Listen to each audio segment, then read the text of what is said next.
हरे कृष्णा।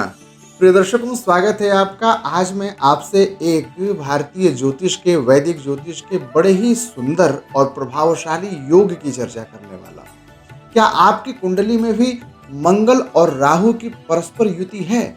और यदि है तो यह कार्यक्रम आपके लिए बहुत उपयोगी होने वाला है। मंगल और राहु की परस्पर युति को हमारे यहाँ अंगारक योग कहा जाता है। क्या अंगारक योग केवल नकारात्मक ही है? जैसा कि हम YouTube पर देख रहे हैं कि सब लोगों ने केवल यही बताया कि मंगल और राहु की युति है तो बहुत सारे नुकसान हो जाएंगे, बहुत सारी समस्याएं हो जाएंगी। मैं आज कुछ विशेष बतलाने वाला हूं।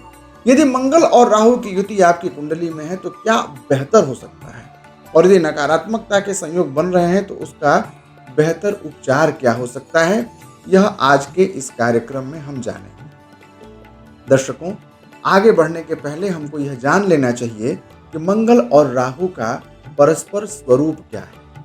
दर्शकों, मंगल को धरती का पुत्र कहा जाता है। मंगल को ग्रहों का सेनापति कहा जाता है।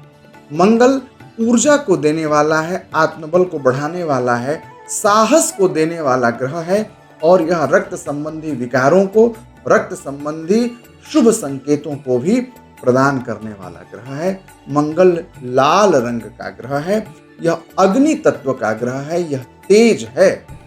वहीं दूसरी तरफ राहु एक छाया ग्रह है। इसे चंद्रमा का उच्च शिरा कहते हैं, असेंडिंग नोड कहा जाता है अंग्रेजी में इसे। राहु एक रहस्यात्मक ग्रह है, यह धूम्र वर्ण का है।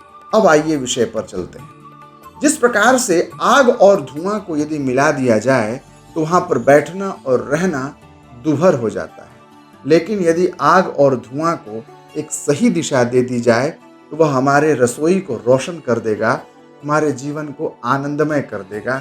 यही है अंगारक योग, इसे ही समझना है। क्या आपकी कुंडली में भी है अंगारक योग? यदि इस संदर्भ में आपकी जरा सी भी जिज्ञासा है तो आगे के विषयों को बड़े ध्यान से सुनिएगा। दर्शकों, मंगल और राहु का परस्पर संयोग केवल बुरा ही नहीं होता है, कई मायने में उत्तम योग भी कहा गया है इसे। कैसे उत्तम है, पहले इसे जान लीजिए। यदि आपकी कुंडली मांगलिक है, आप यदि मांगलिक हैं तो यानी कि 12वें भाव में, प्रथम भाव में, चतुर्थ में, सप्तम में और अष्टम में मंगल है, लेकिन मंगल के साथ में यदि राहु की युति हो गई है तो कहा न मंगली मंगल राहु योगे। देखिए कितनी बड़ी बात हो गई। अब आप मांगलिक नहीं हैं इन भावों में मंगल के होने के बावजूद, क्योंकि वहां पर राहु बैठ गया। तो ये मंगल और राहु का अंगारक योग आपको मांगलिक दोषों से बचाता है। यदि यही मंगल और राहु का योग आपके करियर के भाव में चला गया, दशम भाव में चला गया, तो बहुत सारे उठापटक को देगा। अचानक ये आपको इतनी ऊंचाई पर ले जाएगा कि आपको स्वयं विश्वास नहीं होगा कि हम IAS क्वालिफाई कैसे करते हैं, हम सिविल सर्विसेज में इतने अधिक अंक कैसे ले आए, चयन और प्रशासनिक गतिविधियों में तो मेरी रुचि नहीं थी, अचानक ये मेरे साथ क्या हो रहा है। चिकित्सा के क्षेत्र में यदि हम सफल होना चाहते हैं और हम यदि नीट की परीक्षा दे रहे हैं, क्रैक नहीं कर पा रहे हैं, यदि हमारी कुंडली में मंगल और राहु का योग है तो यह बहुत जल्द सफलता दे देगा। तो दर्शकों, दशम भाव में यदि मंगल और राहु की युति बन गई तो यह कैरियर को अचानक बहुत बड़ी ऊंचाई दे देगा। यह भी हो सकता है कि ऊंचाई पर आप पहले से ही हों और ये अचानक डाउन भी कर दे, क्योंकि राहु रहस्यात्मक ग्रह है। इसके रहस्य को समझना चाहिए। यह देख लेना चाहिए कि राहु का मूवमेंट किधर की ओर है। यह हमेशा वक्री चाल चलता है, टेढ़ी चाल चलता है, इसके चाल को समझना होगा। और राहु और मंगल के डिग्रीज का एनालिसिस कर लेना चाहिए कोई भी फलादेश करने के पहले। यदि डिग्री की एनालिसिस बहुत बेहतर ढंग से कर ली गई तो कभी भी यह अंगारक योग आपको नुकसान नहीं देगा। अब आइए बात करते हैं कि यह नुकसान देगा तो किस तरह का नुकसान देगा। दर्शकों, यदि आपकी कुंडली में मंगल और राहु का परस्पर योग बनेगा तो बच्चा बचपन से ही बहुत जिद्दी होगा, हठी होगा। यह बोलेगा बहुत कम, शांत रहेगा, लेकिन अचानक बिना बोले कुछ ऐसा कर जाएगा जिसे कि 100 बोलने वाले भी नहीं कर सकते। यदि मंगल और राहु का संयोग आपके पंचम भाव में चला गया, बन गया यह योग आपके 5th हाउस में, विद्या के भाव में, तो यह आपको निर्णय लेने में बड़ा उलझन देगा। मैं सिविल सर्विसेज की तैयारी करूं या मैं डॉक्टर बन जाऊं, मैं इंजीनियरिंग की पढ़ाई करूं या मैं वकील बन जाऊं, ऐसे ऊहापोह की स्थिति में रखता है मंगल और राहु का यह परस्पर योग। यदि यह 7म भाव में बना तो मांगलिक दोष से विरत तो कर देगा, लेकिन आपके संबंधों को हमेशा तलवार की धार पर रखेगा। इसमें यदि राहु का अंश अधिक है, राहु की डिग्री यदि अधिक है और मंगल की डिग्री कम है, तब तो यह समस्या और भी मुश्किल भरी हो जाती है। ऐसे में हमें यह ध्यान देना होगा कि इसका बेहतर उपाय क्या है। मैं अभी बस थोड़ी ही देर में उपाय पर भी आता हूँ। दर्शकों, एक बात मैं और जोड़ दूं, यदि 8म भाव में मंगल और राहु का संयोग होता है तो यह रहस्यात्मक बीमारियों को, बड़ी बीमारियों को देता है, जो कि 3rd स्टेज और 4th स्टेज में पहचान में आती हैं। कैंसर जैसी बड़ी बीमारियां मंगल और राहु के परस्पर संयोग के कारण बनती हैं। तो यदि 8म भाव में मंगल और राहु का परस्पर योग है आपकी अथवा आपके परिवार में किसी की कुंडली में, तो आप बहुत सावधान हो जाइए। इस विषय पर आपको ध्यान देना होगा कि राहु का अंश क्या है, मंगल का अंश क्या है और किस राशि में यह संयोग बन रहा है। क्या वृश्चिक राशि में यह संयोग बना, क्या मेष राशि में संयोग बना। कहने का आशय है कि क्या मंगल के राशि के प्रभाव में यह मंगल और राहु का अंगारक योग बन रहा है अथवा शनि के प्रभाव में बन रहा है। यदि मंगल की राशि और शनि की राशि में ये योग बनेगा 8म भाव में, तो यह और भी खतरनाक हो जाता है। ऐसे में क्या करना चाहिए, आइए इस पर विचार कर लेते हैं। दर्शकों, मंगल का उपचार बड़ा ही सुंदर है।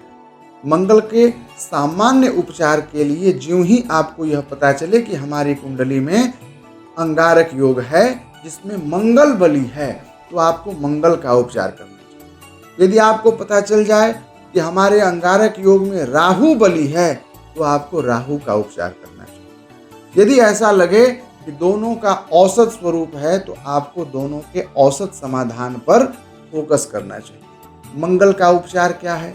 मंगल का उपचार बड़ा सहज है। मंगलवार के दिन हनुमान जी के मंदिर जाइए और सुंदरकांड का पाठ करिए, तिल के तेल का दीपक जलाकर। और मसूर की दाल, बिना छिलके वाली लाल रंग की मसूर की दाल किसी गौशाला में जाकर के गौ माता को खिलाइए। गुड़ और मसूर के दाल का दान करना मंगल का बड़ा ही दिव्य उपाय होता है। मंगल के वैदिक मंत्र का जप करना यह बहुत ही प्रभावशाली है। और खैर की लकड़ी से हवन कर देना।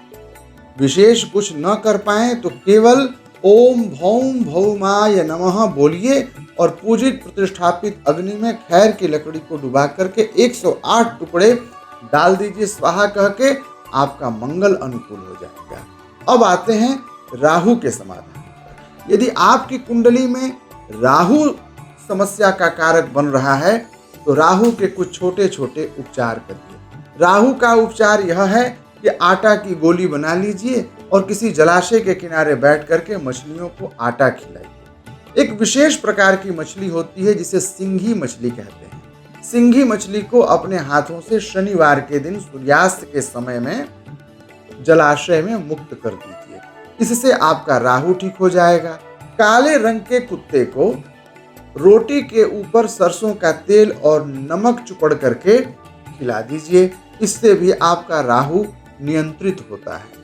राहु के वैदिक मंत्र का जप करना चाहिए। राहु के वैदिक मंत्र का उच्चारण करके पूजित और प्रतिष्ठापित अग्नि में दूर्वा लेकर के घी में डुबा करके दूर्वा ओम रांग राहवे स्वाहा बोल करके अग्नि में आहुति करने से भी राहु की अनुकूलता हो जाती है। अब आइए आपको बताएं इन ग्रहों का रत्न का समाधान क्या है। यदि आपकी कुंडली में मंगल के प्रभाव से अंगारक योग प्रभावी है तो आपको मूंगा धारण करना चाहिए।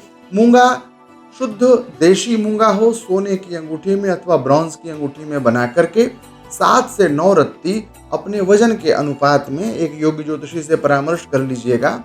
अपने वजन के अनुसार रत्न का चयन करके, रत्न का वजन का चयन करके मंगलवार के दिन सूर्योदय के बाद प्रातः 9 बजे के पहले मूंगा धारण करना चाहिए।